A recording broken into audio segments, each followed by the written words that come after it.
Baik, Assalamualaikum warahmatullahi wabarakatuh. Perkenalkan, saya Zeliza Putri dengan NIM 24053072. Di sini akan membahas pembahasan soal pertemuan 4 perpajakan. Soal yang pertama itu pegawai tetap. Di sini ada kasus dari PT Maju Jaya yang memiliki 2 pegawai. Tugasnya yaitu hitung PPh 21 terutang untuk masing-masing pegawai secara tahunan dan bulanan. Kemudian analisis apakah beban pajak masing-masing pegawai sudah sesuai dengan tarif progresif pasal 17. Baik, untuk yang pertama itu kasus Andi.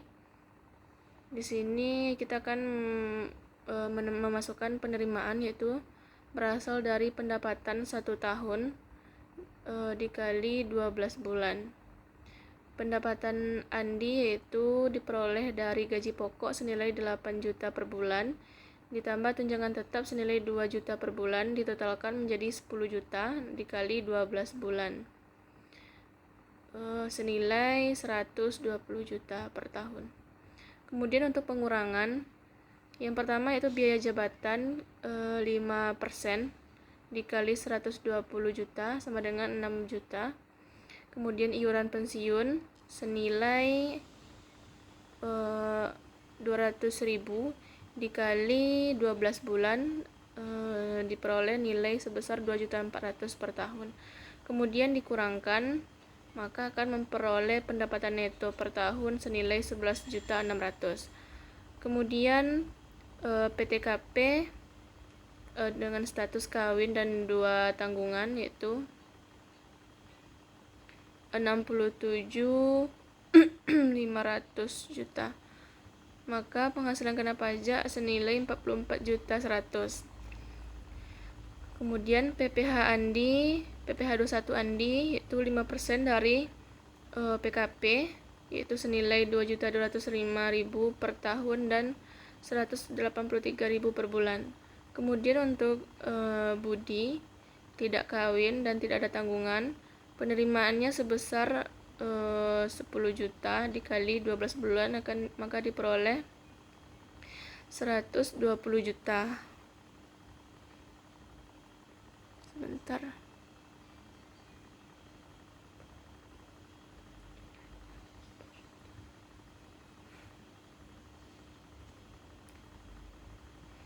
Kemudian bonus 1 bulan senilai 20 juta. Dan untuk pengurangannya itu biaya jabatan 5% dikali 140 juta. Total penerimanya ya 140 juta, maka diperoleh 7 juta. Kemudian untuk iuran pensiun senilai 250.000 per bulan dikali 12 diperoleh angka 3 juta. Kemudian dikurangi 140 juta dikurang 7 juta dan 3 juta, maka akan diperoleh pendapatan neto per tahun yaitu senilai 130 juta. Kemudian PTKP tidak kawin tidak ada tanggungan, yaitu kita masukkan angka 54 juta, maka diperoleh penghasilan kena pajaknya 76 juta. Kemudian dimasukkan pada PPh 21, yaitu karena di sini 76 juta melebihi 60 juta, maka dikenakan lapisan 15 atau tarif 15. Jadi 15% dikali 76 juta sama dengan 11.400.000 per tahun dan 950 per bulan. Analisisnya, Andi kena lapisan tarif pajak senilai 5% karena PKP-nya kurang dari 60 juta. Dan Budi kena lapisan tarif pajak senilai 15% karena PKP-nya lebih dari 60 juta. Kemudian lanjut pada soal nomor 2, yaitu seorang mantan pegawai menerima uang pensiun berkala senilai 4 juta per bulan dan jasa produksi 15 juta pada bulan Juni. Kita diminta untuk menghitung PPh atas penghasilan pensiun berkala dan jasa produksi tersebut. Yang pertama kita hitung penerimaan, yaitu uang pensiun senilai 4 juta dikali 12 bulan dalam 1 tahun, maka diperoleh angka 48 juta. Kemudian jasa produksi bulan Juni senilai 15 juta, totalnya akan menghasilkan penghasilan bruto sebesar 63 juta. Kemudian pada pengurangan, status kawin tidak ada tanggungan, diperoleh nilai 58.500.000 dan penghasilan kena pajaknya tadi 4.500.000. Kemudian PPh 21-nya 5% dikali 4.500.000, maka akan diperoleh 225.500 per tahun. Kemudian soal nomor 3 mengenai tenaga ahli. Kita diminta untuk menghitung PPh masing-masing sesuai ketentuan penghasilan tidak berkesinambungan, kemudian evaluasi perbedaan beban pajak, dan analisis dampak NPWP. Untuk yang kasus Rina, yang pertama yaitu kita akan menghitung penghasilan kena pajaknya.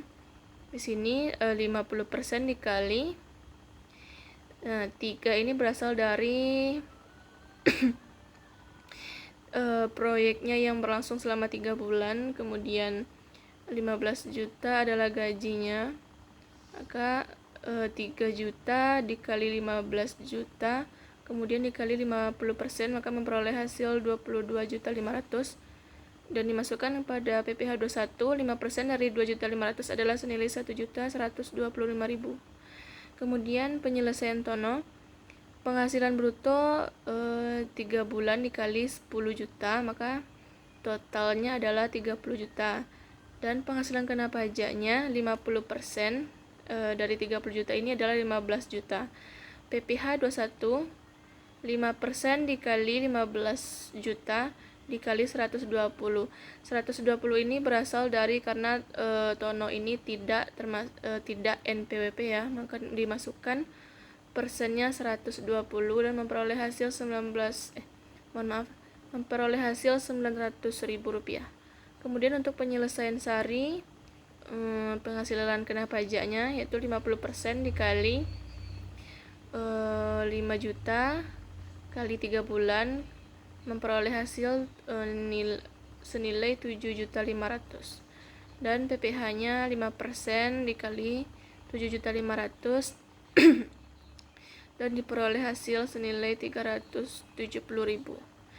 Analisisnya yaitu kepemilikan NPWP membuat pajak lebih efisien karena tarif PPh 21 lebih rendah, hemat 20% daripada NPWP.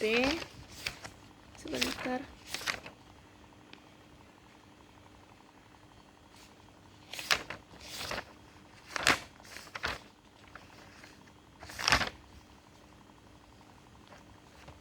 Yang daripada yang tanpa NPWP ini yang pajaknya akan 20% lebih tinggi. Sebentar teman-teman. Lanjut pada soal nomor 4, pegawai tidak tetap, yaitu kita diminta menghitung PPh Dina untuk bulan tersebut. Yang pertama yaitu upahnya adalah 500.000 per hari. Dia bekerja selama 20 hari, jadi total sebulan itu adalah senilai 10 juta dari hasil 220 hari dikali 500 per hari ya. Kemudian dihitung PPh per hari 5%, 5% dikali 500.000 dikurang 450, yaitu diperoleh nilai sebesar 2.500. Dan total 20 hari adalah kita kalikan 20 hari dikali 2.500, yaitu senilai 50.000 per bulannya. Dan analisisnya, Dina dikenakan pajak harian bukan bulanan karena upah per harinya kurang dari 450.000. Kemudian untuk soal nomor 5 mengenai pegawai lepas. Di sini kita diminta untuk menghitung PPh 21 yang dipotong setiap kali Rudi menerima honor. Yang pertama kita ketahui bahwa Rudi bergaji sekitar 1.500.000 per sesinya dan tergolong NPWP, masuk NPWP ya.